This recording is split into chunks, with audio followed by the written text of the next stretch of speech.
event in our series of lectures termed NMSUCCESS. That's New Mexico State University Climate Change Education Seminar Series.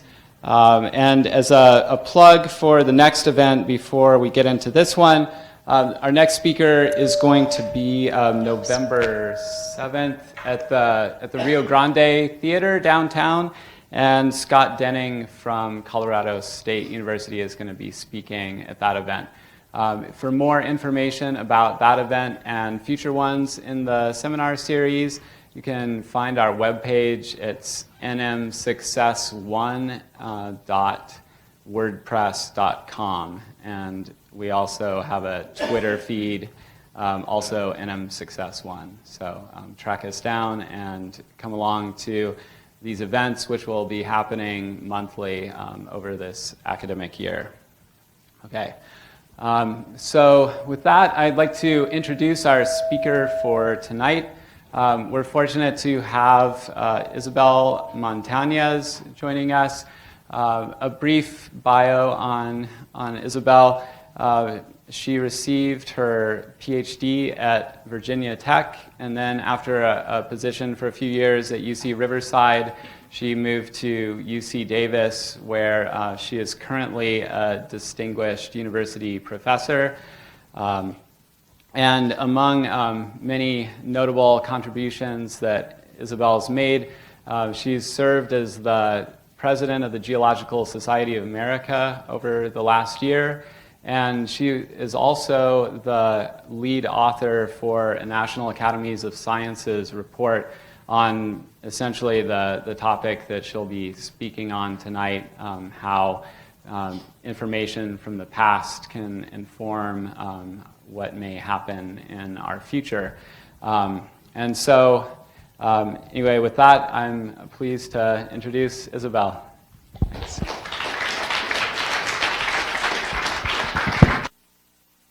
Okay, this is on, right? Perfect, okay. I had to button my sweater to make sure it sits in place. So I think you saw we had some glitches up here with computers, so I'm going to apologize up front. There's about 3 or 4 images that are going to be a bit blurry, those that were imported as PDFs. So I hope that the main message will still get across. And for the students, it's a good lesson in how not to prepare some slides. Okay. Hopefully you've had a minute to look at this diagram. It's one that I had, oops, I just cut out. One that I had drafted for the cover of a journal with a paper that we were putting out. And I hope you're intrigued by it. That you'll notice that these odd shimmer to the top, the northern lights, so the Aurora Borealis. You see this odd crocodile-like reptile on the banks of this water body, and the trees around the banks of the water body are your typical temperate forest-type vegetation. The problem is, this is the Arctic, so it should be covered with ice. So what's going on here? Well, 100+ million years ago, this region, in the northern polar region, was generally ice-free. Its temperatures were about double what today's present surface temperatures are. And the reasoning behind why is kind of given away here. When you look in the background, there's a volcano spewing water vapor, other greenhouse gases of CO2 and methane, leading to this natural warming. And the Arctic itself, the surface waters, we now have considerable evidence that these waters were fresh waters that were hosting algal mats. So very different. So I show you this because this is what we refer to as the deep time. Intervals of time well before humans roamed the earth that were very different in their overall conditions. So you might say, all right, interesting, but what relevance does this have to our future if everything was different? And that leads me to my number one message today, which is that given we are now at CO2 concentrations in the atmosphere that we haven't seen for minimally 3 million years, we are rapidly going to levels that we haven't seen in climate change discussions. More specifically, It provides insight into how processes and ecosystems might respond under these high CO2 conditions that are rapidly evolving. So what I'd like to do for the rest of this is to give you some examples of why I have the audacity to suggest that. But let's start by putting our CO2 context, or CO2 today in context. If you've looked recently, you know that CO2 today is somewhere between 407, 408, depending on the week you look. This is, as I said, higher than it has been almost certainly for at least 3 million years. And it's shown here on a curve that some of you might know as the Keeling curve, a record of what CO2 in our atmosphere in parts per million on the vertical scale, what it's been doing for the last 60 years, as measured from the volcanic peak in the main island of Hawaii, Mauna Loa. This CO2 level today is 35% higher than any time in the last million years. So higher than anything we have archived in the ice cores. And the rates of rise have varied conservatively between about 2 and 3 parts per million per year. And in fact, some years it's been more like 4 parts per million per year. So you can do the math. Project this forward with business as usual scenarios in terms of how we use fossil fuels. And you can see that we would easily be at much higher levels, maybe 500-600 parts per million or higher by the end of this century. And that's what the message is about, because we haven't seen those levels for probably, as I said, tens of millions of years. So we're going to, this diagram, or this slide is going to have a couple of diagrams on it, and it's really to discuss the sources that, of this rise in CO2, which I'm sure most of people in the room are familiar with, but I just want to put us all on the same page. And then the significance of these emissions. So firstly, you're looking here at the global carbon emissions since the beginning of the Industrial Revolution, around late 1800s. And you can see the exponential rise in all of the sources of human-caused or anthropogenic carbon emissions to the atmosphere. And this rise, exponential through the last century, increased dramatically as we turned into this millennium, about 3.5% increase per year.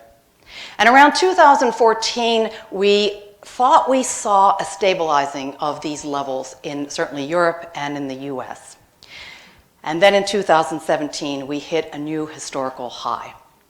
There are several reasons for that historical high that I'll get to in a minute. But I wanted to show you with this graph what the consequences or the significance of not having yet reached the peak in these carbon emissions. So what you're looking at here is net CO2 to the atmosphere on the vertical axis, and here on the x-axis time all the way to the end of this century.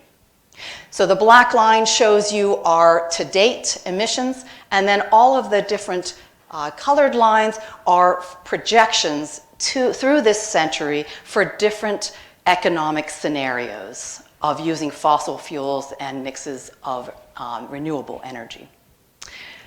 This is translated here to these different colored bars to temperatures that we might anticipate by the end of this century. These are increases in average surface temperature from pre-industrial temperatures or levels. And I think what's really very clear here is that in order to stay below 2 degrees of total warming by the end of this century, we would have to be on these lower this blue emission scenario, meaning we would have to hit our peak in global emissions within this decade or next. And we would quickly have to see a decline to net zero emissions. And that seems kind of hard to fathom right now.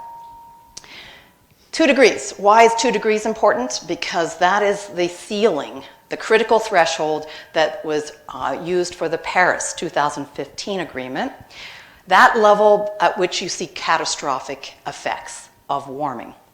And soon after that agreement was signed was made, quite a few scientists came out that said 2 degrees is too high, in fact. And And I think we're starting to see some of that. And I don't have to remind you that the Paris Agreement is one that we don't currently endorse. So I go back to, have we reached our emission peak? And why would we have seen an increase in 2017? Well, most of that was due to activity in China. Their emissions increased by 3.5% in the last several years. And it's primarily due to coal burning. And there's an ironic twist to this, because the increase in coal burning is related to some climate change that happened, the climate change-driven drought that happened fairly widespread throughout China. There's debate as to whether that is directly climate change related, but it's an extensive drought. And that drought made it so that the hydropower use was decreased, lack of water, and in turn increased coal burning. So those of you familiar with feedbacks, this leads to what could be considered a reinforcing feedback. More coal burning, perhaps driven by climate change, leading potentially to more climate change. So I'd like to now put that CO2 information in the context of the past. And the point here is to give you a sense for, is it an anomaly, and how much so? We have different ways of reconstructing CO2. I talked about a little bit of it earlier today in the department. But for the last million years, we have ice records. And ice records, like the one you see here, are phenomenal because you actually have direct records of CO2. This is a thin section under a microscope of an ice sliver, and all those little bubbles in there are actually bubbles with CO2 in them, and they can be directly measured. So, for instance, the last 400,000 years of those bubble records is here on this diagram, 400,000 years. And you can see that there are 4 natural climate cycles defined by that CO2. When CO2 was high, or actually I'll start with it, when CO2 was low as about 190, 200 parts per million, ice sheets in Canada and Europe waxed way into the US and throughout Europe. And when CO2 rose to just under 300 parts per million, those ice sheets retracted by about as much as 50%. And you can see that there's a natural break in this, there's a break in this natural fluctuation. Here, it's leading to our present day level of 407 ppm, and that is the record of CO2 increase for the last 150 years. It's really hard to predict where CO2 is going. There are all kinds of models for this. It's challenging for a host of reasons, some of which I'm sure you'll have or will hear about in this climate series. But if you look at all of the projections, they center pretty comfortably on about 650 parts per million for this century, plus or minus 100. We're already guaranteed we're heading to 500. It's almost impossible that we won't hit at least 550. And here's the thing, some of these climate projections will take us all the way up to 1,000 parts per million above this scale in this century. And I'm going to ask you to remember those two numbers, 407 and 1,000, for the rest of the talk. If we burn through all of our known fossil fuel reserves and resources, we could go to 2,000 parts per million. Okay, here's one of these diagrams on how not to make a slide, or at least if you import a PDF, do it differently. What you're seeing here is a timeline for answering the question of how far back do we have to dial the clock to be able to see CO2 levels comparable to what we might see in this century or by mid-next century. So on the far left, you have CO2 in parts per million. There's 1,000 and 2,000, just to calibrate your eye. And the left side of the diagram is for 50 million years. The blue dots are proxy estimates that have been calculated based on terrestrial and marine proxies, paleontologic, geologic proxies.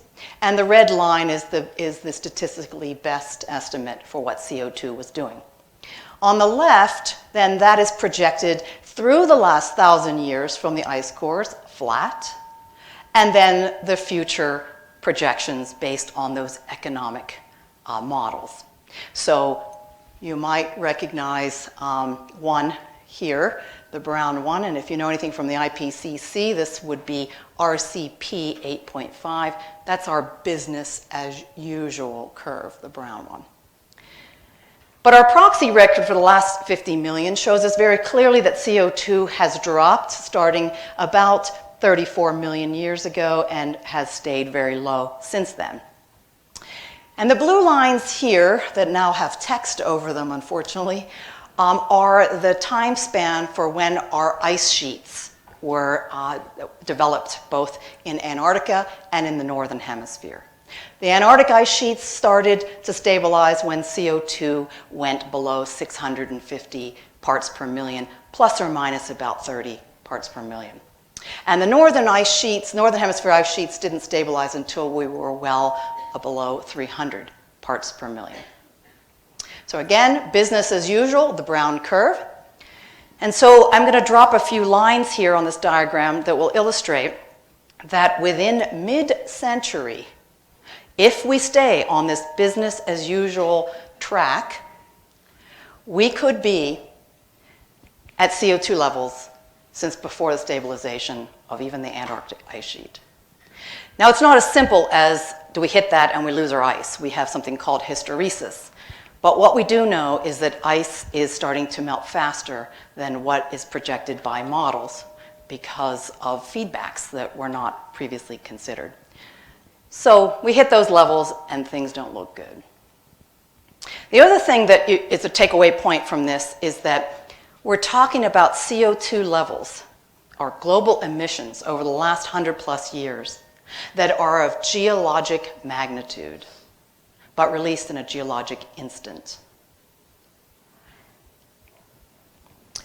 So let's look at other times where we have released carbon emissions of a same magnitude and look at whether the rates are similar, and if not, or if so, what are the consequences of that?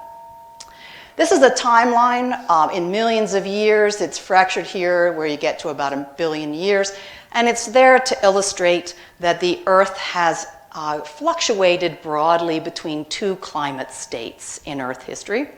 One is when we have ice at one or both poles. We call those ice houses, like we live in today. There's our ice house that started 34 million years ago. And that fluctuates with times that are shown in yellow, which are much more common, which are called greenhouses, where we have no ice or where ice at our poles is very ephemeral. And our surface temperatures are up to double on average than what they are in our current ice house. And I'd like to, for the rest of the talk, use 3 vignettes of time periods that illustrate previous global warmings during these ice houses and greenhouses. I'll start with the youngest and I'll go to the oldest. And the point will be, when you look at these maps, the configuration of the continents are completely different, the ocean circulation is different, the atmosphere circulation is different, and so on. The ecosystems are different. But what we're learning as a community is that climate processes and the understanding of them is transferable across climate states. And depending on that process or feedback, transferable across time scales. So we might reconstruct something on the tens of thousands of years, and it's not irrelevant to something happening on the tens to hundreds of years. So I'm going to start with the time period that is best known as being the nearest analog to our future. It fails as a true analog. And that is called the Paleocene Eocene thermal maximum, and I'll call it the PETM. So about 56 million years ago, there was an abrupt warming where the Earth overall saw about a 4 to 5 degrees Celsius warming. Much more so, more than that, in the high northern latitudes. And This warming was due to or the culprit behind it, a release of greenhouse gases. It's thought to believe primarily methane, but also CO2 that led to the warming. And the Arctic, here's an image from the Arctic and a poster that this local inhabitant from Nunavut, Canada is holding, showing how the frozen Arctic today, back then, was a swamp, a freshwater swamp full of freshwater plants. Some benefited from the warming. Some mammals underwent dwarfism. Here is a 2-foot horse from that time period. On the other hand, depending on what you buy into, we might credit our being here to this warming, because this is when we see the earliest primates that come to be and quickly migrate all through the northern hemisphere. So I'll try to not show you too many graphs with squiggles on them, but I think it's worth showing a few just to illustrate how we know these records and how dramatic they may be. So the calling card of this release of enormous amounts of greenhouse gases is actually a major perturbation to the chemistry of the oceans. How do we know that? Well, this major perturbation in chemistry is recorded by marine shells. Here's a microfossil called a foraminifera. And it's the chemistry of these microfossils that we can then analyze and evaluate. So here, this is a series of geochemical proxies from oldest to youngest from some deep sea cores, and in yellow is outlined the event, the release of the greenhouse gases and the warming. So what are you seeing? The first two, or the one in particular on top, you see this big drop in what is carbon isotopes. That is literally the calling card of these greenhouse gases. No doubt, in 100,000 years, some geologists will come around and see the same thing in our sediment cores of the recent past. We know that the oceans were impacted. They became more acidic, about a 0.3 pH drop, and we can see that in here another proxy called boron isotopes, where the values drop tremendously and tell us that pH change. And how do we know it got warm? Because in all of these records, the oxygen isotopes, these last two, show a spike of very rapid warming. Okay, but the relevance to our situation and future. So a lot of work and a lot of money has been put into studying the PETM. And what this diagram shows is carbon release or carbon emissions per year on the vertical axis, so think rates.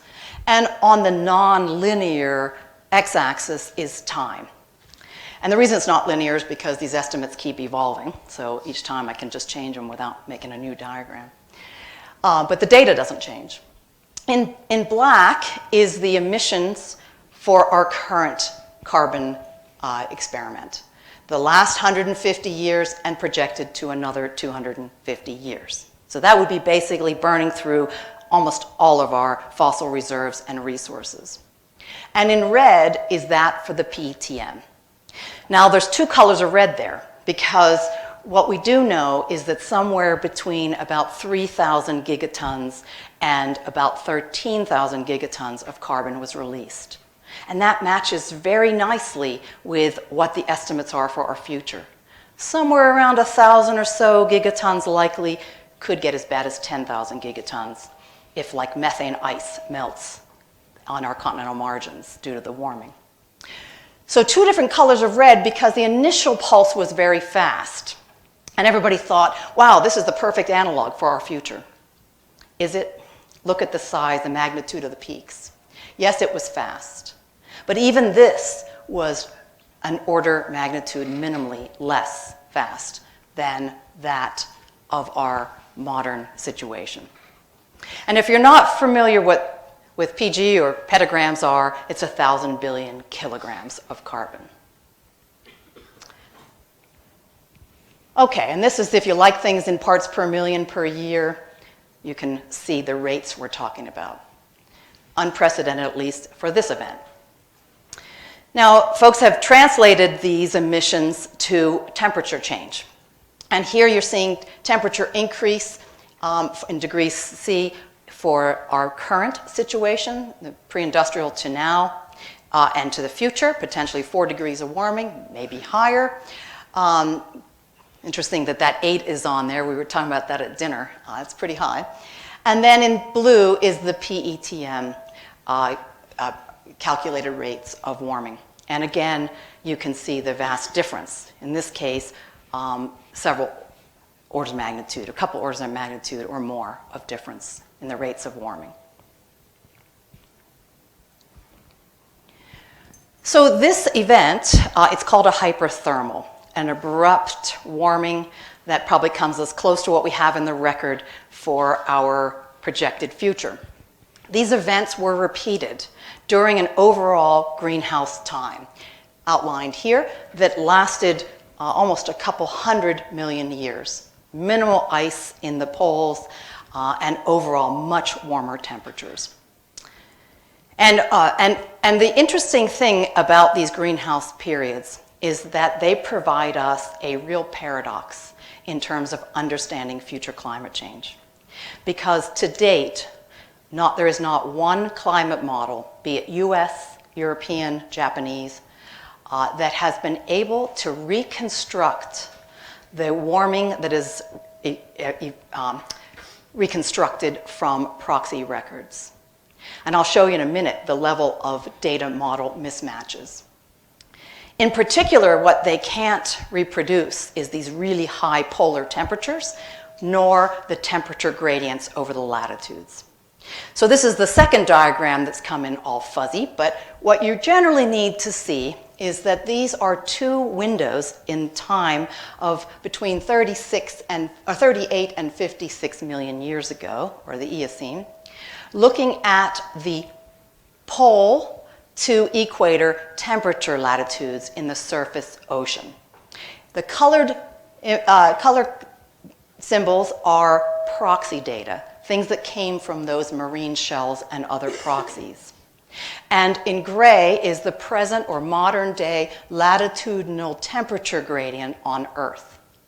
So 2 things should pop out, even in this fuzz, and that is all of the colored symbols sit above, or mostly above, that latitudinal gradient. They're warmer in the tropics, and they're a whole lot warmer in the polar regions.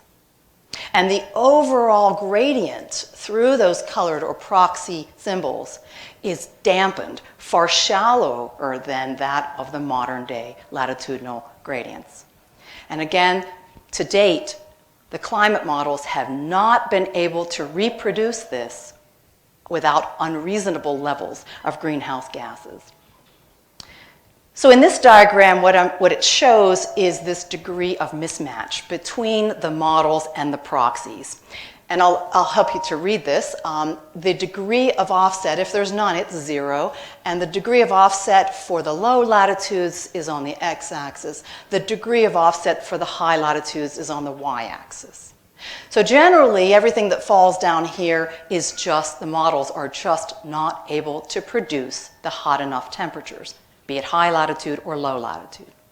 Ideally, those models that come close to this 1-to-1 line are saying there's very good agreement between the models and the proxies. But look at the CO2 levels that they have to invoke. They're way higher than what any of the proxies would suggest. And overall, the temperatures are just too high anyway. So this discrepancy in data model, or these mismatches, has actually been very useful to climate modelers, because what it's making them ask is, could it be that our climate models used to make future projections are actually not sensitive enough to greenhouse gas forcing? Maybe the climate's actually more sensitive than we appreciate. But my climate modeling friends and collaborators think it's something else. And they think it's because there are fundamental first-order physics in these models that we don't have right yet. And that there are climate processes that turn on with warming that have not yet been programmed in to these climate models being used for the future. So that means we would be underestimating what we suggest for the projections. So let's go to the second vignette. Like I said, this PTM-type hyperthermal, or global warming, these abrupt warmings happened repeatedly through these greenhouse periods. They're probably the best known of the oldest of them is one that happened about 201 million years ago, called the Triassic-Jurassic boundary. And it's well known because it is one of 5 major extinctions in all of Earth history. And this is a diagram of the last 542,000 million years showing these 5 big extinctions of life on Earth. The TJ, as I'll call it, is the 3rd largest. We saw about 50% of the marine taxa that succumbed to extinction, and on land, at the species level, almost 85% loss of vegetation by species.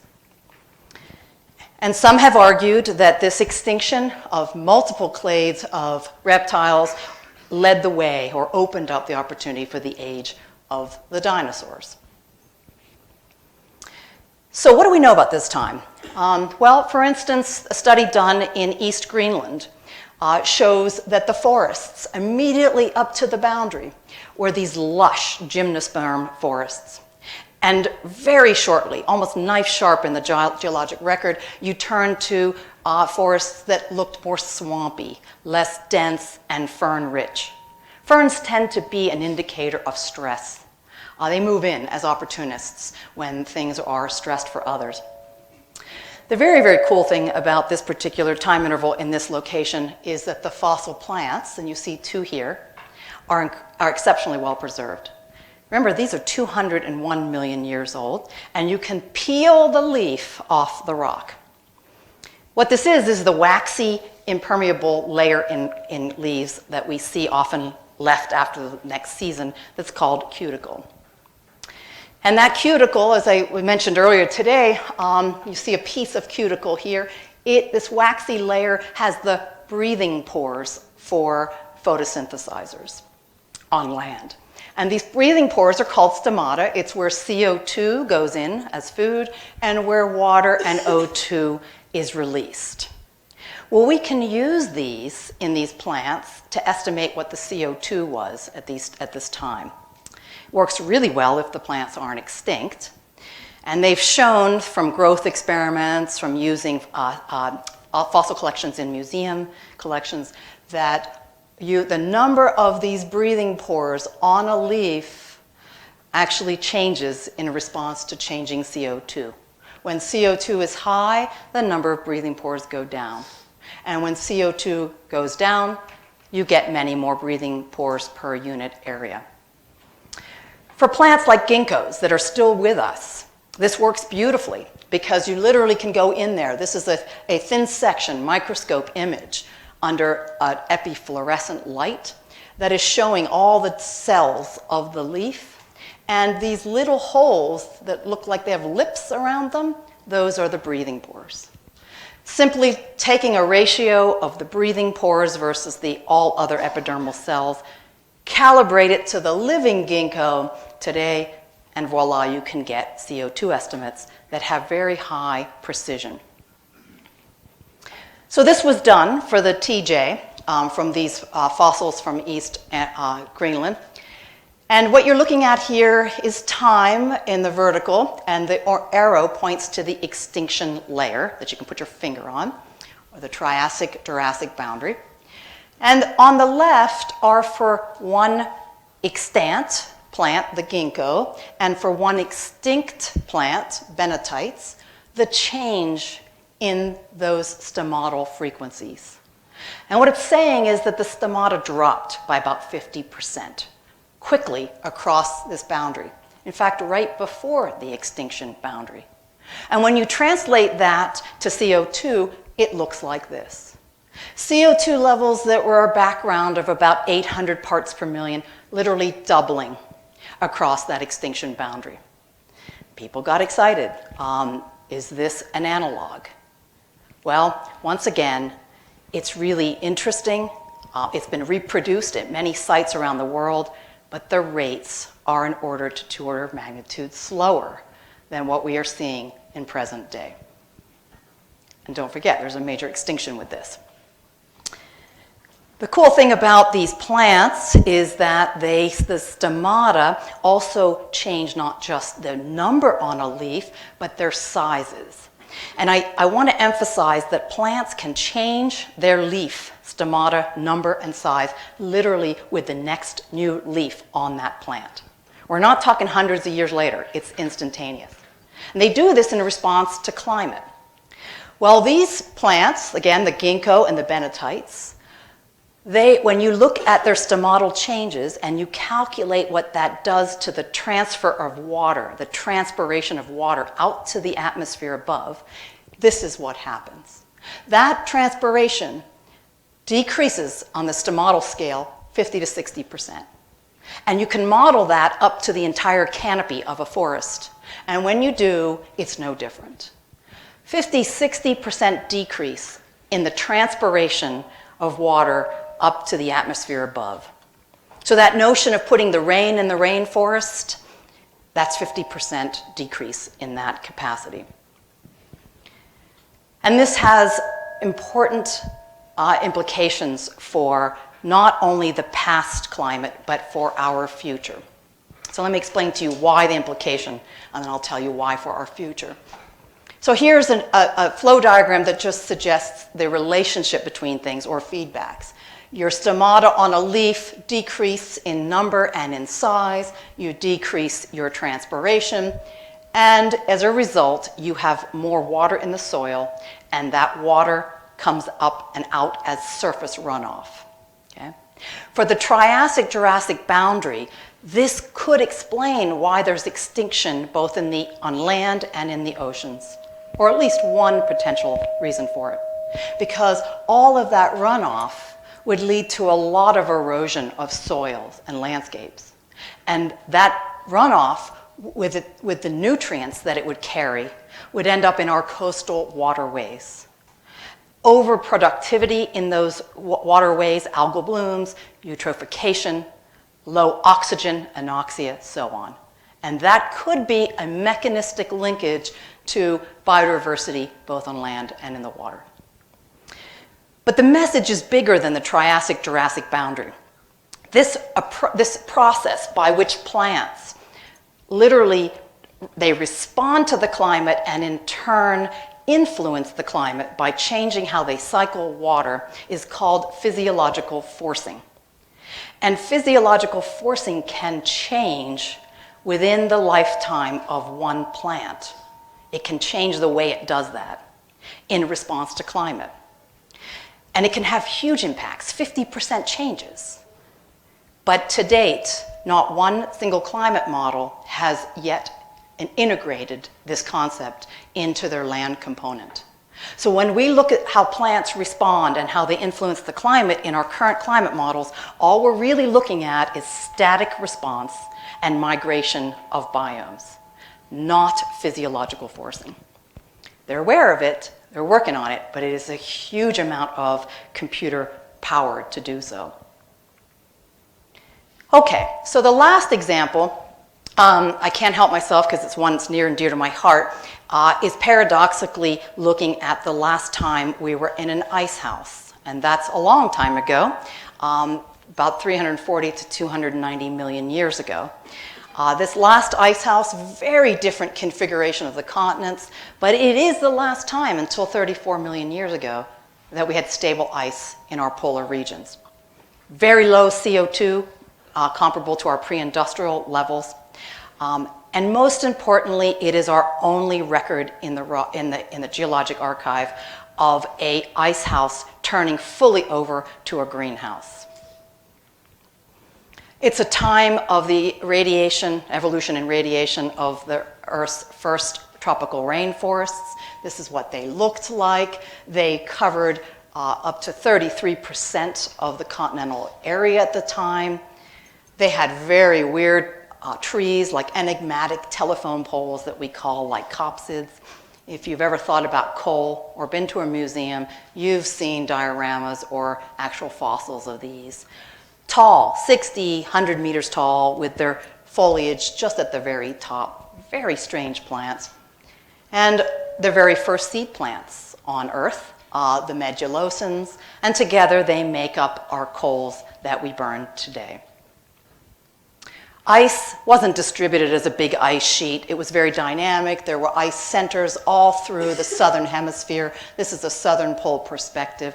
And I really show you this primarily because these ice sheets waxed and waned, and sea level changed a lot, as in the tune of tens of meters of sea level change between glacial and interglacial times. So what I really want to get across with this vignette is that we think that the main driver behind all of this was CO2 forcing. Release of CO2, changes in CO2 on the same scale for which we envision, both from the past to pre-industrial to our future. So I've mentioned one way that we look at CO2. We can get CO2 from minerals in ancient soils. For example, these are mineral deposits around roots. We can go in there after their composition and also the organic matter that's entombed in there and calculate CO2 levels.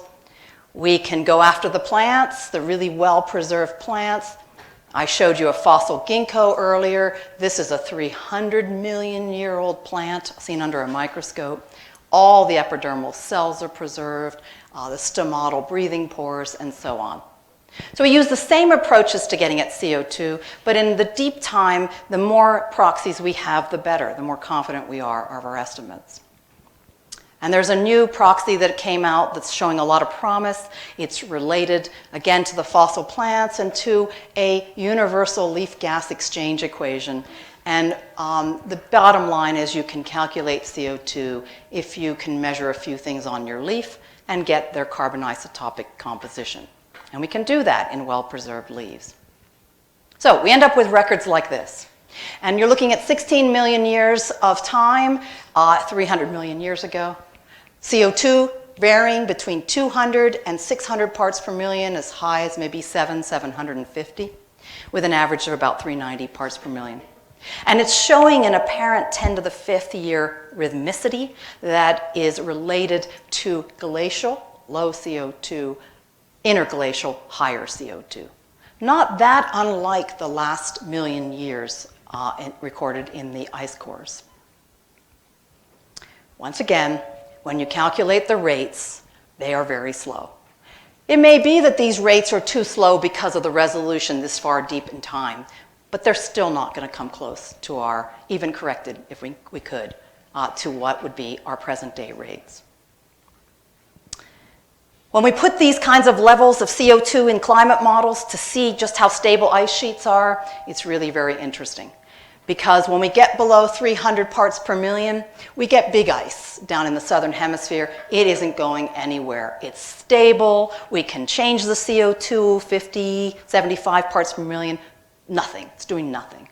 And we know that's not what was going on at this time because we have sea level fluctuations that are constantly going on. So when we put CO2 somewhere between 420, that's not that far off from our magic number, right, 407. We go to 840 parts per million, and we see the whole range of change of ice sheets, located in many different ice centers. And even at 840, we still have ice. Very little, but we still have it. But the most important point here is that that ice is very dynamic. It is waxing and waning. It's leading to big sea level changes. And interestingly for us, it's right on the order of what we reconstruct from the geologic record. So lastly, those fossil forests. There's a wealth of information from over 100 years of paleobotanical studies of the tropical forests during this time. And what we see is that the forests just constantly, repeatedly overturned from one type, the typical glacial wetland type forests that we associate with coal forming, to forests that are quite different, conifer forests, much more seasonally dry type vegetation. And they did this repeatedly. And when you compare it to the CO2 record, sure, lo and behold, every time CO2 is low, we get the wetland forests. And when CO2 rises, we get the seasonally dry forests. And it keeps doing this, both on the short-term scale and the long-term scale. So we ask the question, what does this do to the climate?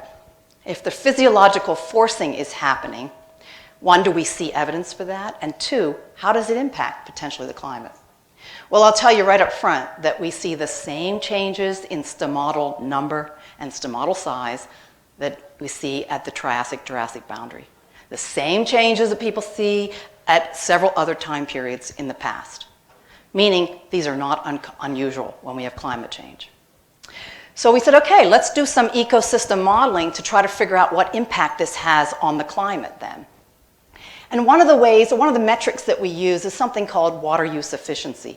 It's just simply how efficient are these plants at taking up water and holding it while also being able to take in CO2. If you're efficient, your number is high, meaning you take in a lot of CO2, but you don't bleed out a lot of water. If you're inefficient, you're down here because when you open up your stomata and you take in CO2, you're literally bleeding your water out to the atmosphere. Putting the rain in the rainforest, right? So sure, these guys, the wetland habitats that were typical during the glacials, well, sure enough, that's these guys, the Lycopsids and the Medulosans. And so their water use efficiencies at low CO2s would be tucked right in here. They weren't very efficient. But during the interglacials, that's made up of these flora, these taxa, under higher CO2. And clearly they were much more water use efficient. And what that translates to is about a 50% decrease in transpiration by the forests of water to the atmosphere above them during each interglacial relative to each glacial. Sound familiar? 50%, that's exactly what was modeled for the Triassic-Jurassic, which was a greenhouse time. This is an icehouse time. There's something common, there's a commonality to these changes. So, physiological forcing. I should have reminded you on that slide, we see it. We see it repeatedly in the geologic record, and it is not accounted for in climate models used for future projections. All right, last two slides, I want to come full circle, take us back to where we started. What does this all mean for our understanding of the future? So here is CO2, again in parts per million. There's 2,000 parts per million for a reference. On the far right is the 400 million year trend. Across from left to right is progressively higher resolution records. These are the ice cores in here.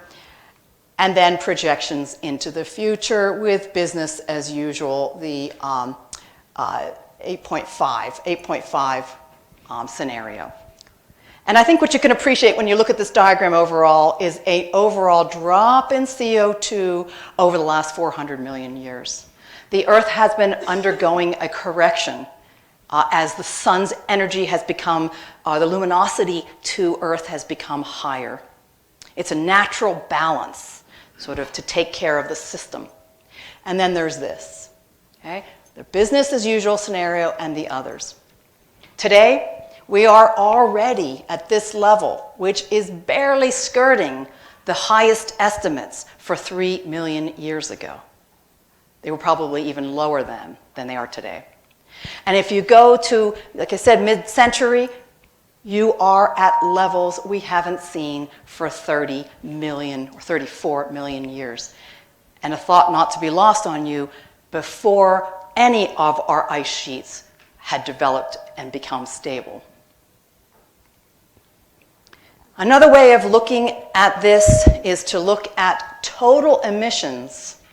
So this is total release of any given event. And these events that I mean are shown here on the right side of the diagram, including the 3 time periods I talked about of global warming. And the x-axis is the rate of release of this carbon during these events on a logarithmic scale. The star is today, is our emissions to date, 3 times 10 to the 12 metric tons of carbon. And you can imagine that the other red stars are projections based on today's rate of carbon emissions to the atmosphere, projections through this century. Okay? And what should become immediately obvious in this diagram, and I highlight here in the yellow shading, is that the magnitude of release of what's projected in our near future as business as usual scenario is right on in par with all of those previous events that are well studied and that were global warming events that led to major changes in ice, led to huge sea level changes and major ecosystem collapses. I didn't draw a line through here, but I don't think I need to say it. You could draw a vertical line right through here to illustrate the lack of any overlap in the rates of change associated with past events and our current to future projections. So what does this mean? It means that we're flying solo. We have no analog for our future that we know of. Even our best analog, the PTM, has fallen short because we're looking at rates of change 2 to 3 orders of magnitude faster. Feedbacks, things like the physiological forcing I was talking about, rates of melting of ice, all of those are really sensitive to rate of change. When it warms faster, they are far more sensitive than it warms slowly. So I'll leave you with this message, just to summarize. Some people have argued, and I've spent quite a bit of the last 10, 15 years trying to argue against this, and that is, okay, these non-analog past states, can we learn anything from them? Come on, different continental configurations, different overall conditions, different ecosystems, they're not relevant.